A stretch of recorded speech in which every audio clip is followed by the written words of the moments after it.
Здравствуйте, уважаемые инвесторы, партнеры и зрители новостного канала Skyway Capital. Меня зовут Дарья, и вы смотрите видеодайджест новостей от Skyway, где мы подробно рассказываем обо всех важных событиях и достижениях группы компаний Skyway и Skyway Capital.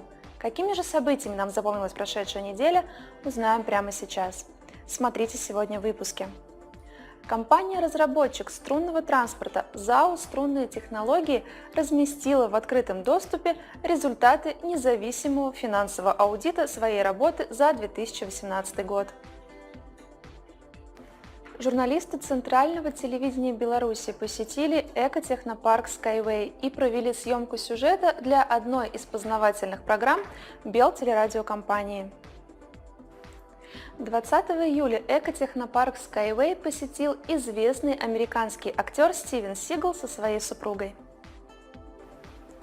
В июльском номере белорусской газеты «Звезда» вышла статья с подробным разбором общепланетарного транспортного средства – геокосмического проекта Анатолия Юницкого. А теперь поговорим об этих событиях более подробно.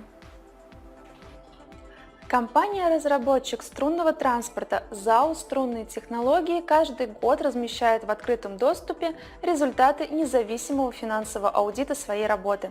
Так, все инвесторы проекта Skyway могут убедиться, что их средства расходуются непосредственно на новые разработки и развитие проектов струнного транспорта. Из бухгалтерского баланса и отчета о прибылях и убытках следует, что за 2018 год компания ЗАО «Струнные технологии» улучшила финансовые показатели по всем основным пунктам. В 2 раза выросли выручка и основные средства организации, к которым относится все имущество, которое принадлежит предприятию.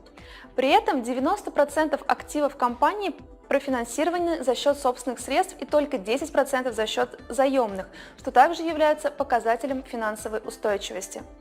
Согласно оценкам, бухгалтерская отчетность ЗАО «Струнные технологии» достоверно отражает финансовое положение компании на всех этапах ее развития. Результаты аудита вы можете прочитать на нашем сайте в разделе «Новости». 16 июля экотехнопарк Skyway посетила творческая группа Центрального телевидения Беларуси. Журналисты провели съемку сюжета для одной из познавательных программ Белтелерадиокомпании. Гости оценили Центр испытаний струнного транспорта и посмотрели сразу 3 вида сертифицированного подвижного состава. Одним из представленных видов транспорта был Юнибайк, который недавно вернулся из Объединенных Арабских Эмиратов после презентации на Всемирном правительственном саммите в Дубае. Гости экотехнопарка посмотрели испытания 14-местного юнибуса, которые проходили в эти дни на полужесткой путевой структуре и смогли лично прокатиться на юникаре. Ведущая передачи задала множество вопросов о проекте Skyway и получила компетентные ответы сотрудников ЗАО «Струнные технологии». О выходе будущей программе, посвященной Центру испытаний струнного транспорта, мы обязательно сообщим на нашем сайте. В прошлую субботу экотехнопарк Skyway посетил известный американский актер Стивен Сигал со своей супругой. Пару сопровождал титулованный пауэрлифтер, рекордсмен книги рекордов Гиннесса Кирилл Шимко. Голливудскую звезду давно волнуют вопросы здорового образа жизни и улучшения экологии, что отражается в творчестве Сигала, который снялся в нескольких фильмах, посвященных борьбе с разрушением окружающей среды. По словам актера, желание посвящать больше времени подобным проектам, целью которых является сделать мир лучше, и стало основной причиной его визита в экотехнопарк. Экскурсию по экотехнопарку для гостей провела Надежда Косарева, генеральный директор ЗАО «Струнные технологии». Кроме ключевых объектов Центра испытаний, гости ознакомились с несколькими образцами подвижного состава и прокатились на юникаре, оценив комфорт и вид окружающей природы с высоты почти 14 метров.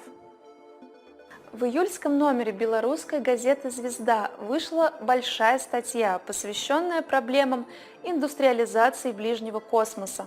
Журналисты издания разобрали проект общепланетарного транспортного средства – геокосмического летательного аппарата, охватывающего планету в плоскости экватора. Несмотря на то, что идея создания ОТС начала разрабатываться Анатолием Юницким еще в 70-х годах прошлого века, сегодня она не теряет своей актуальности и становится все более привлекательной для космической отрасли.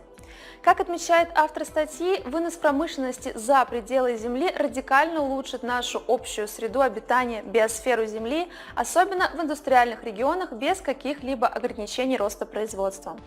Ссылку на полную версию публикации вы найдете на нашем сайте в разделе «Новости».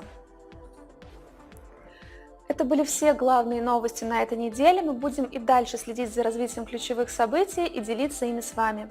Смотрите нас на YouTube и Vimeo каналах, подписывайтесь на наши группы в социальных сетях и помните, что Skyway – это наше будущее уже сегодня. На этом я с вами прощаюсь. С вами была Дарья. До встречи на следующей неделе.